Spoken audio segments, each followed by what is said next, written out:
Oh my god, what a race! What a race! Alright guys, welcome back to the channel. I know I've been away for a long time. The world's gone a bit crazy. I've been busy as well with uni.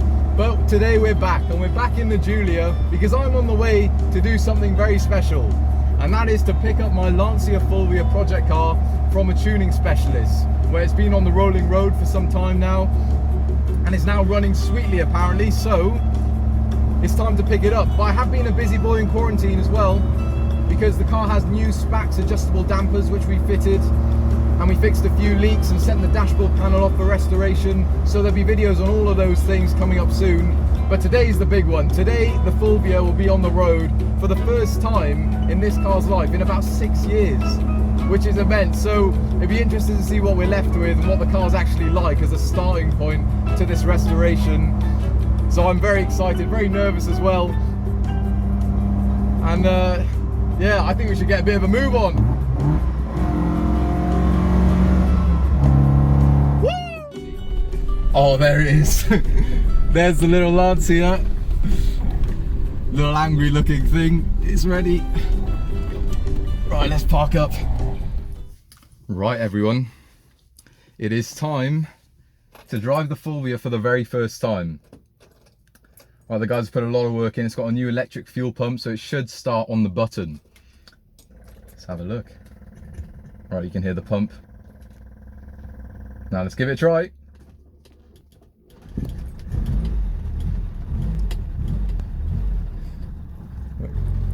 Right. Properly nervous actually, because I genuinely don't know what this thing's like.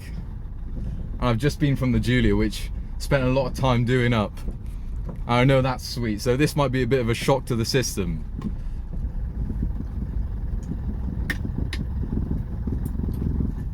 Oh, she's a bit shaky.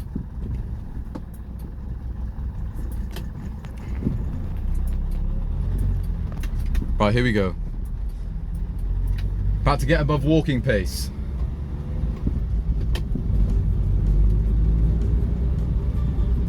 So first impressions, firstly I love sitting in this seat. I'm so low to the ground and it's so supportive compared to the Giulia. I've got this big wheel, there's a few nasty noises as you'd expect. This is the first drive, but I'm enjoying it. A lot of play in the wheel, in this big wheel, as you might be able to tell.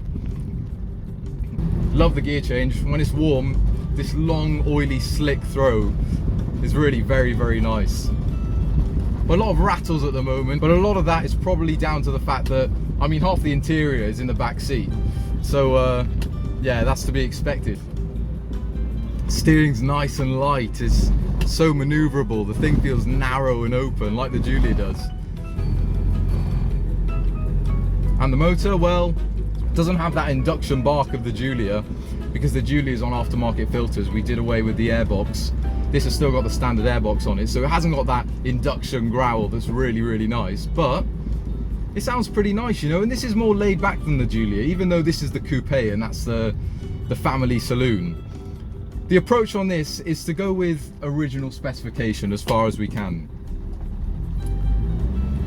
So that means, well, we're keeping the standard ride height, keeping the airbox so we can get a little bit more power and have it running properly, which they don't always do on aftermarket filters. Oh, you get it flowing on the open road. We're up to what, 45 miles an hour? It's nice, you know. It's definitely got superior ride quality to the Giulia. Most of what you think is the car being harsh and stiff is all these rattles, which is because, as I said, we've got no interior. But if you focus on the actual damping and the ride quality, it does not have the body control of the Giulia, but it has much more absorption and give. It's got much more wheel travel, it feels like, which is nice on roads like this. All right, we're just gonna see which is quicker out of the Giulia and the Fulvia side by side. We're both in 4th gear, doing about 50 miles an hour. Place your bets, everyone. Vote in the poll on the right-hand side of your screen. Tell me which one you think's gonna win. The Fulvia is quite a bit lighter actually, because it's a smaller car, it's 2 doors, and all the openings are aluminium. And that's obviously a big 4-door saloon compared to this. But the Giulia does have a power advantage, about 10 horsepower. All right, let's go. 3, 2, 1, go! Oh! Oh my God, what a race! What a race!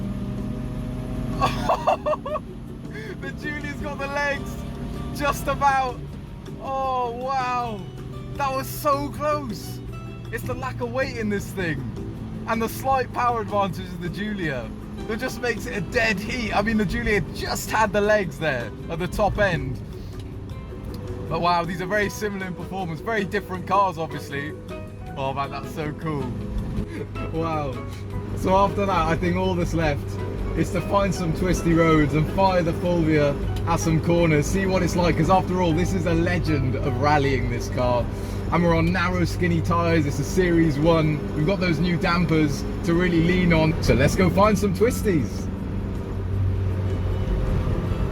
Right, we found some pretty decent roads. Time to start leaning on the Fulvia, see what it's made of. But before I do, if you got this far in the video, please make sure to hit that subscribe button if you want to keep up to date with the Fulvia. Our next video will be installing all the refurbished interior parts and getting this looking spick and span inside. And then after that, we'll be tuning the dampers to UK roads, trying to adjust the playout of the steering box, doing the cam timing and the valve clearances, and trying to get this thing really sweet. Obviously there'll be further videos coming up as well as we find more things to do. So if you want to keep up to date with those, please hit that subscribe button. But for the time being, let's see what the Fulvia's like. Right, okay, those dampers. This is quite a bumpy road here. And the dampers are on a middle setting out of those 33 clicks, and it's really bouncy, especially at the rear. There's plenty of vertical movement, it's just bouncing up at the rear and unsettling the car every time we hit a bump, especially mid-corner. Right, so start to flow through these trees here. The steering actually is so light because of those tiny skinny tyres and the fact that it's such a big wheel. And what's quite nice is, like here, when you get past that play zone, that set on centre play, and get into the meat of the rack, it's actually really pleasant to steer along. And the car flows, and it's the speed that you would expect for an old car. You've got to put some steering angle in, but I like that. And the motor, it responds really nicely. It doesn't sound like a Fulvia though at the moment. It's got better with time as I started driving it. But it hasn't got that deep induction guttural rasp that you always find with a Fulvia. It's a bit breathy and a bit harsh, which again, I hope will be solved by tweaking the timing, getting that bang on and doing the valve clearances. So I'm not going to absolutely cane it until those are absolutely spot on. But yeah, it is a bit vague. It's like an American film. You just aim it at corners and adjust your line with your shoulders really, not with your wrists. There's definitely a good car underneath here. I can feel it. The best part of it so far, as it stands, is this cornering ability, because it's just so delicate.